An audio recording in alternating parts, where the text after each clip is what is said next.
ولا الضالين آمين. بسم الله الرحمن الرحيم. Assalamualaikum warahmatullahi wabarakatuh. Alhamdulillah wassalatu wassalamu ala Rasulillah Sayyidina Muhammad bin Abdillah wa ala alihi wa sahbihi wa mawalah. La hawla wa la quwwata illa billah. Subhanaka la ilma lana illa ma 'allamtana innaka antal alimul hakim. Wa tub 'alaina innaka antat tawwabur rahim. Rabbi shrah li sadri wa yassir li amri wahlul 'uqdatam min lisani yafqahu qawli. Amma ba'du. Hadratal mukarram wal muhtaram, para talabah, para jamaah yang dimuliakan oleh Allah Subhanahu wa taala. Alhamdulillah, puji syukur tentunya marilah selalu kita haturkan kepada Allah atas segala limpahan nikmat dan anugerahnya yang telah diberikan kepada kita semua.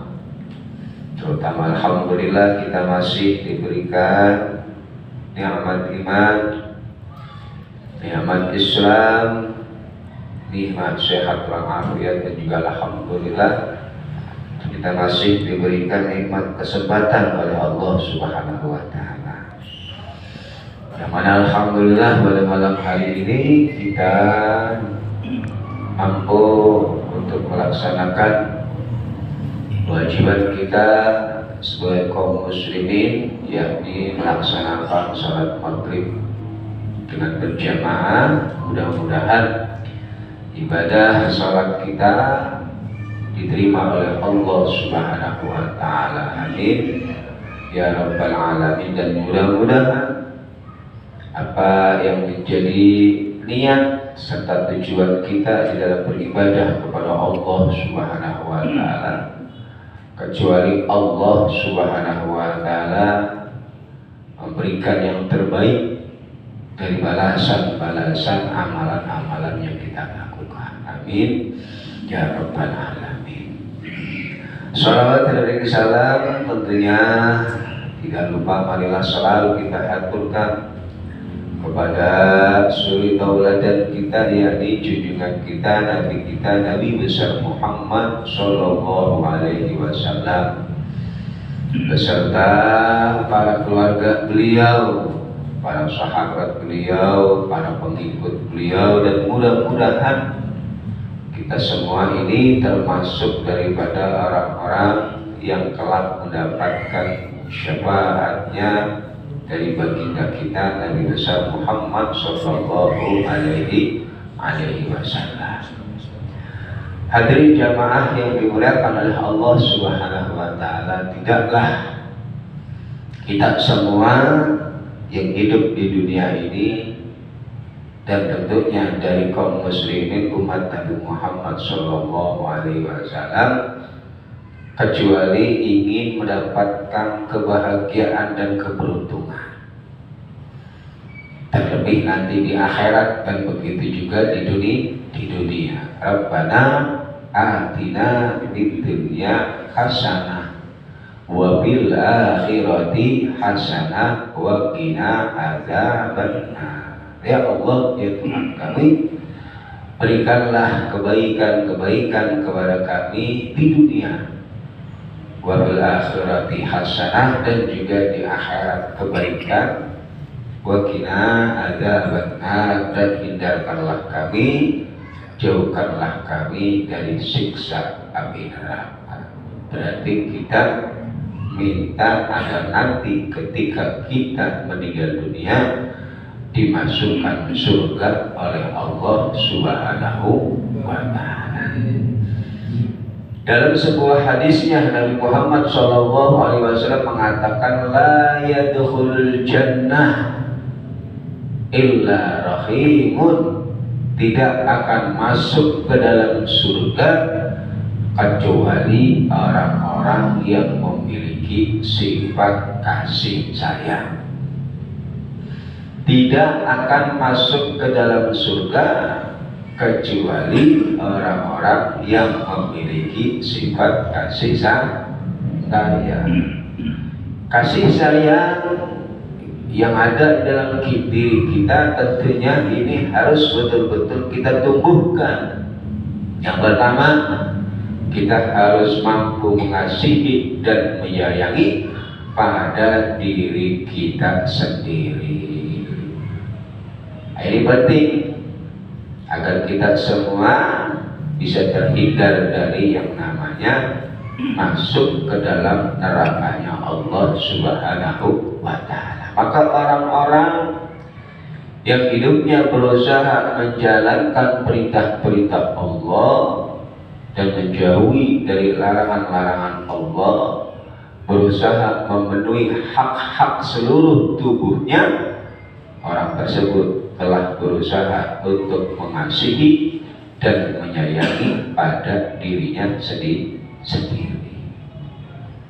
Dia ajak tubuhnya untuk melakukan sholat, dia paksa kakinya untuk melangkah ke tempat-tempat yang baik, dia paksa lisannya untuk berbicara baik, dia tuntun dirinya, hatinya untuk selalu mengingat Allah Subhanahu wa Ta'ala. Maka orang-orang seperti itu dikatakan orang yang memiliki sifat kasih sayang terhadap dirinya. Dia berusaha mengajak dirinya dalam rangka untuk mendekatkan diri kepada Allah Subhanahu wa Ta'ala.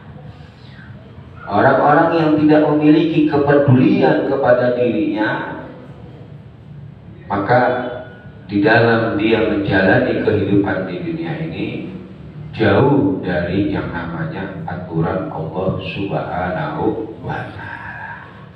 Kemudian di samping kita memiliki sifat kasih sayang terhadap diri kita, kita juga harus memiliki sifat kasih sayang kepada sesama. Ini penting. Harus betul-betul bisa kita menyayangi kepada sesama. Dalam hadis Nabi Muhammad SAW dikatakan al-muslim man salimal muslimuna min yadihi wa lisanihi. Orang muslim adalah orang-orang yang ada di sekitarnya akan merasa nyaman dari gangguan tangan dan dirinya, dari gangguan lisannya. Orang-orang yang ada di sekitarnya akan merasa bahagia, senang, nyaman dengan kehadiran kita. Itulah orang yang dikatakan al-muslim.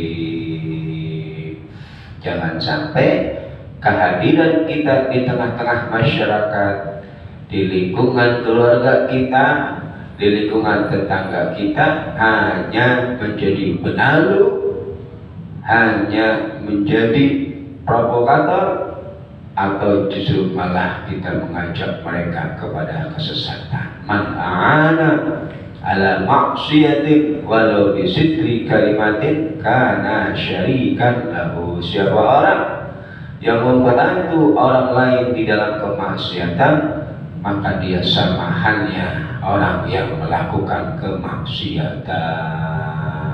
Begitu juga sebaliknya.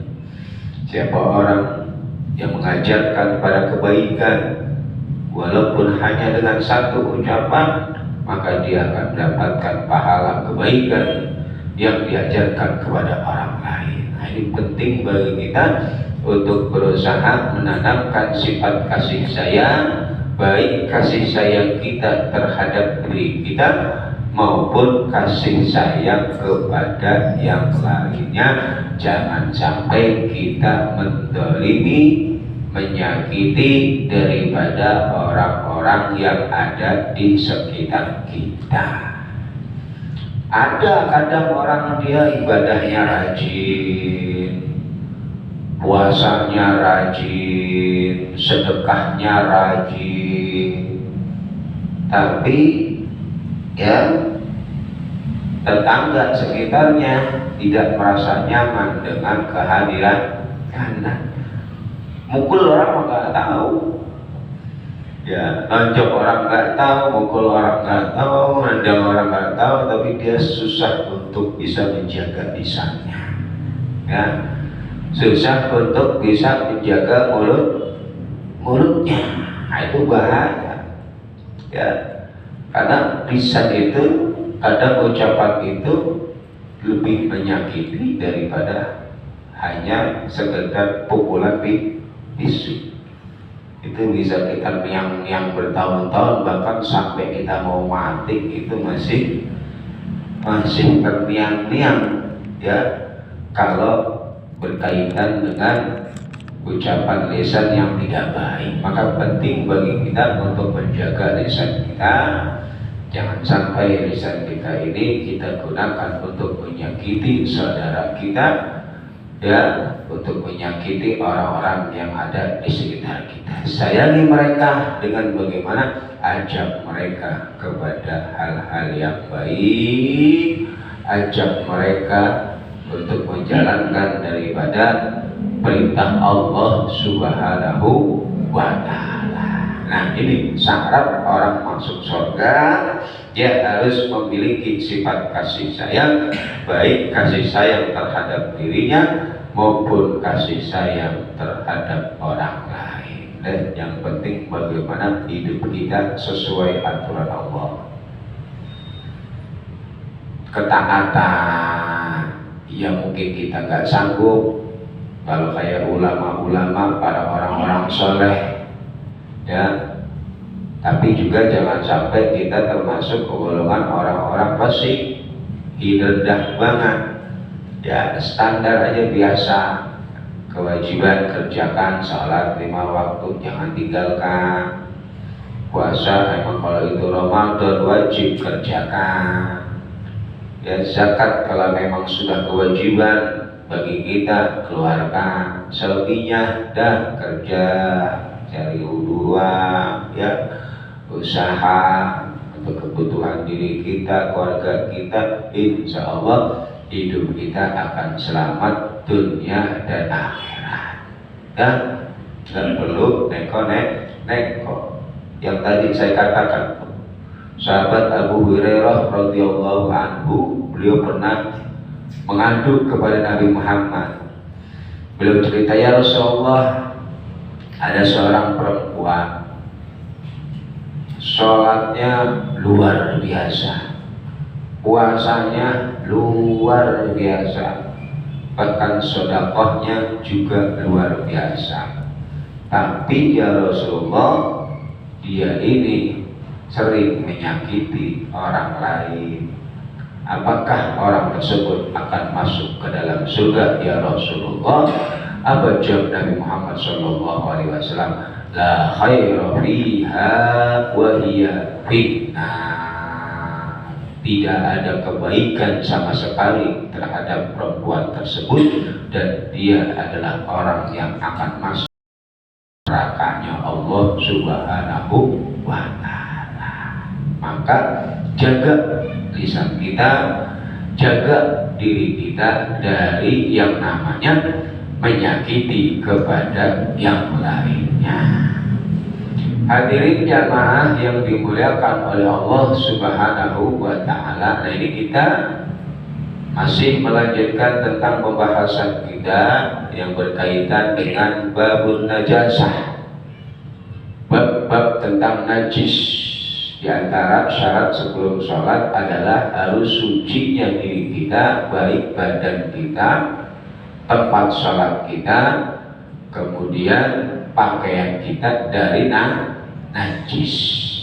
Ya, contoh seperti darah, kotoran-kotoran, ya muntah yang kemarin sudah dijelaskan. Kemudian wayufa anda minahwi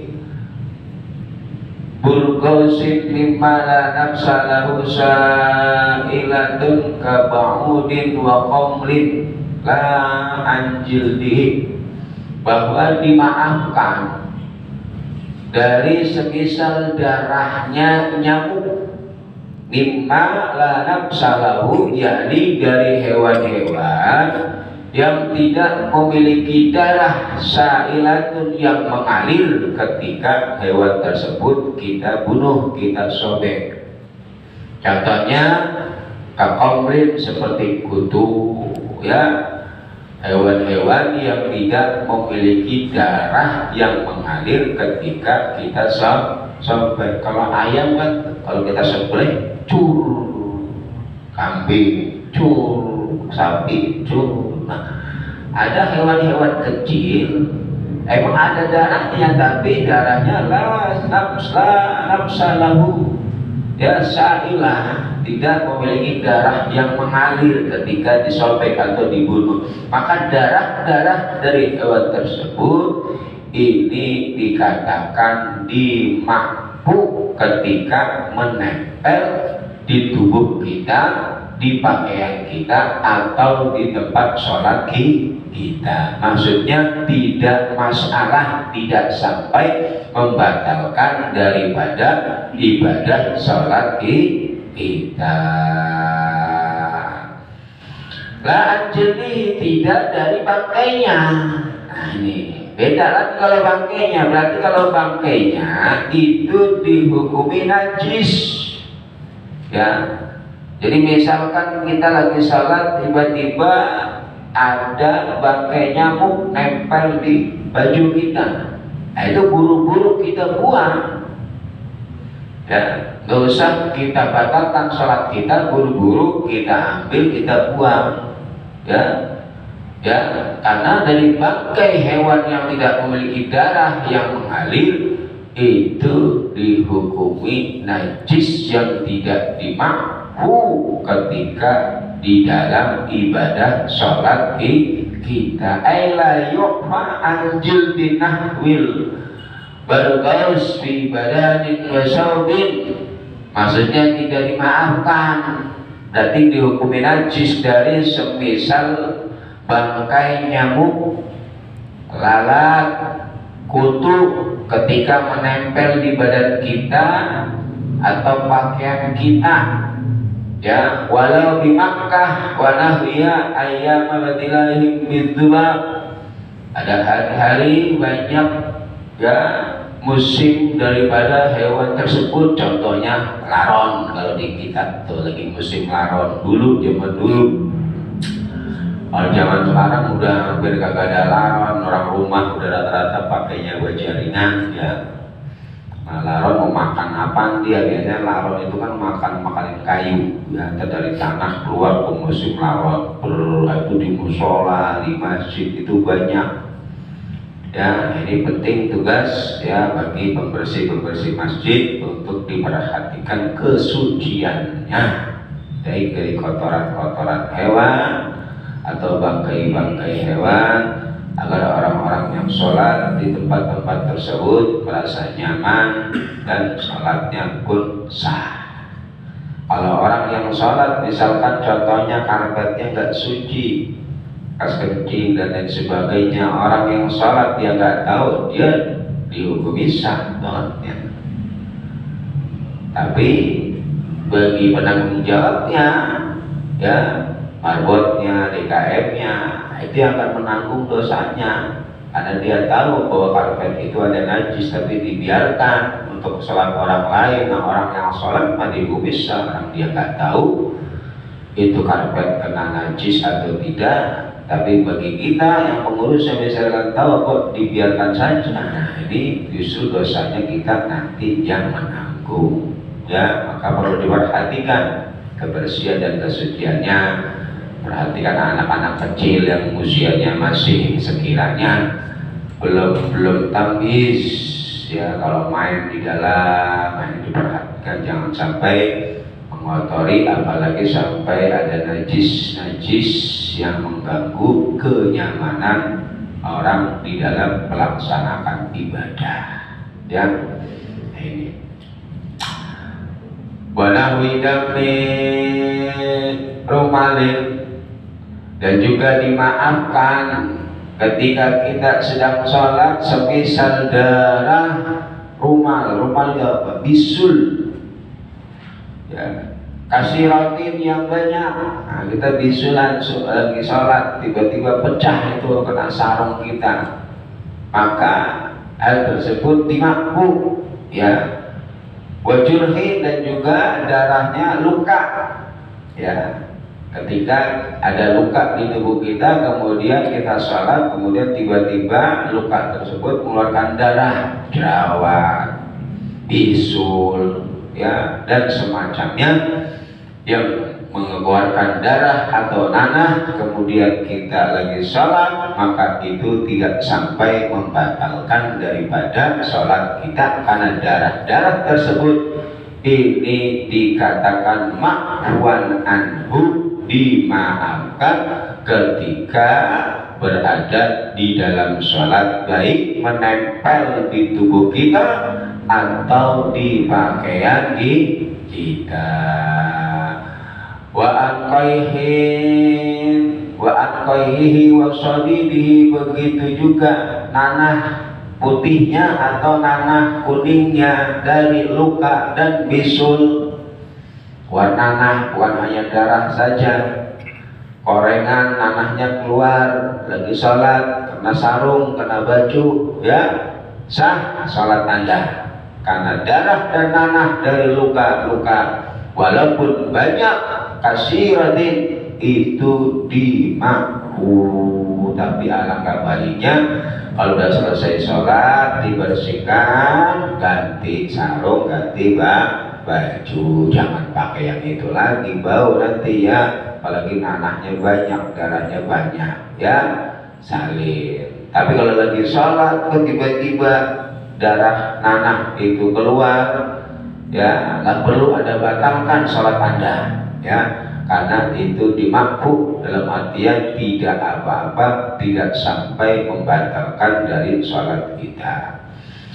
Wa ikasur at-tabihi, walaupun darahnya daripada nanah, bisul dan semisalnya itu banyak ya, walaupun banyak, awil qaihi was-sadidi bin nisbati nahwi damal ya, wastansyara bi'irqin, dan juga menyebar disebabkan mengalir ya bersamaan dengan keringat, misalkan ya bisulnya di sini terus mengalir kemana-mana, itu juga tetap dimakruh.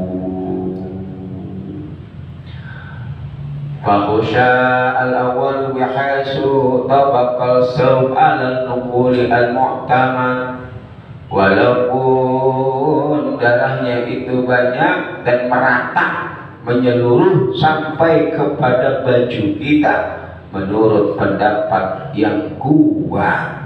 Tuh, berarti ini kan menunjukkan gak masalah kalau itu darah yang berkaitan dengan luka bisul yang ada di diri kita, walaupun ya andaikan terjadi darahnya sampai ya bercucuran banyak memenuhi baju atau sarung kita, tetap dimakruh. Contohnya seperti basur atau basur, orang yang ambeien ya, ambeien yang ketika lagi sholat itu kadang keluar darah ya.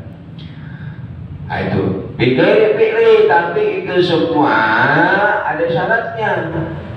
Bighairi, dengan tanpa disengaja ya.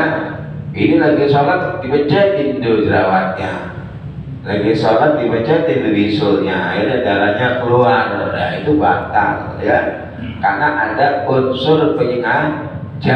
Wa in kasra bi qasdan kan qatalana wa bargus bisawihi, tidak hanya bisulnya, seperti halnya juga nyamuk. Tadi kan dikatakan darah nyamuk itu dimakruh, tapi kalau disengaja, nah itu juga bisa membatalkan. Contohnya apa? Seperti kita membunuh nyamuk yang ada di baju kita lagi sholat, ada nyamuk nemplok, nah, darah mana nyamuknya baru ya, nyedot, ya kalau baru nyedot kan kelihatan gemuk gitu ya, dites loh tuh darahnya kena baju, jangan ya, jangan disengaja seperti itu ya. Ya, kalau disengaja akan batal daripada salat kita. Au arsalah wa tumalin, atau semisal dia memeras dari semisal bisulnya, ya, au hamalan soban bidamu baragis masana, atau dia sengaja dia pakai baju yang di situ udah ada darah dari darah nyamuk atau darah dari darah bisul, dia sengaja. Ya, jadi masuk tadi di makruh tidak apa-apa kalau memang tidak ada unsur penyengajaan. Ya, makanya tadi kalau kita selesai sholat kemudian darah banyak dari darah bisul kita atau luka kita, ya buru-buru salin, ganti baju yang suci. Karena makruh itu bukan menunjukkan dia itu suci, enggak, tetap najis. Tapi najisnya itu dimaafkan, gak apa-apa. Berarti kan cuma keringanan ketika dalam keadaan darurat. Tapi kalau kita udah ngajak pakai pakaian najis, ya batal. Ya, karena diantara syaratnya harus suci. Ya kan, syarat sholat itu harus suci diri kita, baik dari hadas atau dari najis. Suci pakaian, suci tempat sholat. Nah ini kita sengaja pakai pakaian yang najis, ada darahnya, ada nanahnya. Nah ini perlu diperhatikan cara mencucinya. Jangan sampai kelihatan bersih tetapi ternyata kesuciannya tidak menjamin. Nah ini kan banyak, ya. Wa shalla bihi aw farashahu wa shalla alaihi aw zada ala malbusi la bi gharadin katahammulin fala yufa illa anil qalili alal asah. Maka itu semua tidak akan dimakruh kecuali memang darahnya sedikit. Kama bitahqiqi wal majmu' wa ini kada kalamur radha an afa an kasri damin nahwat tumali in wa in usira.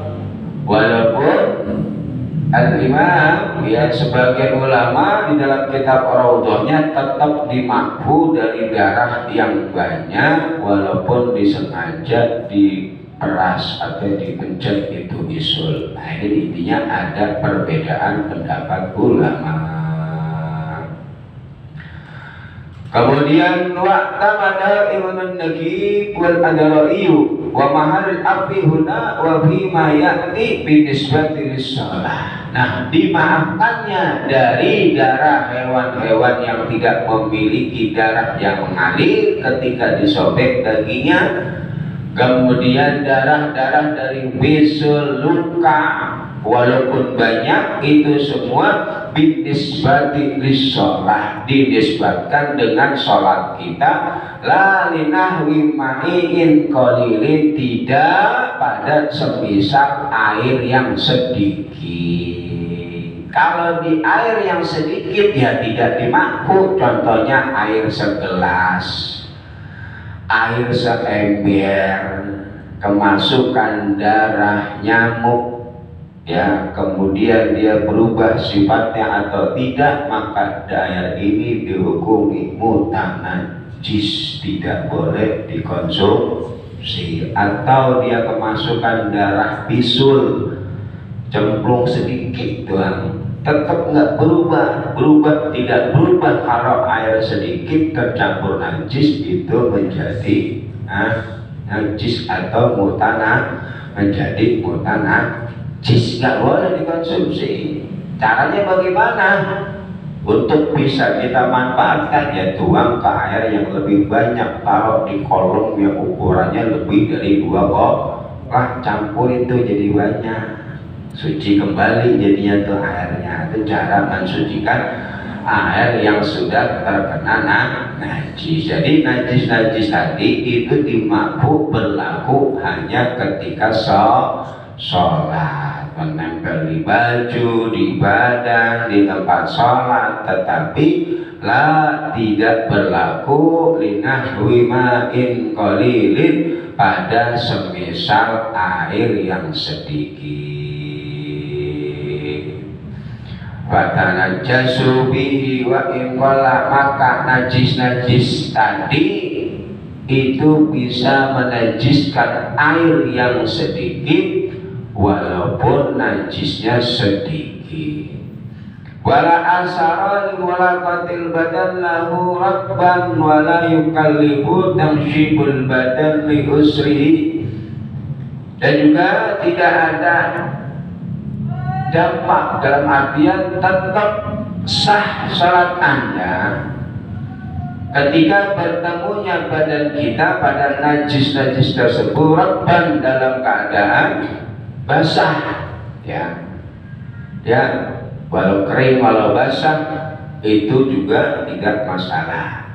Wala yukallafu tamshifal badan bi'ali usri, dan juga tidak diperintahkan, nggak perlu maksudnya gitu ya, bagi kita untuk membersihkan pakaian atau badan kita dari najis-najis tersebut yang diusrihi karena sulit untuk dibersihkan.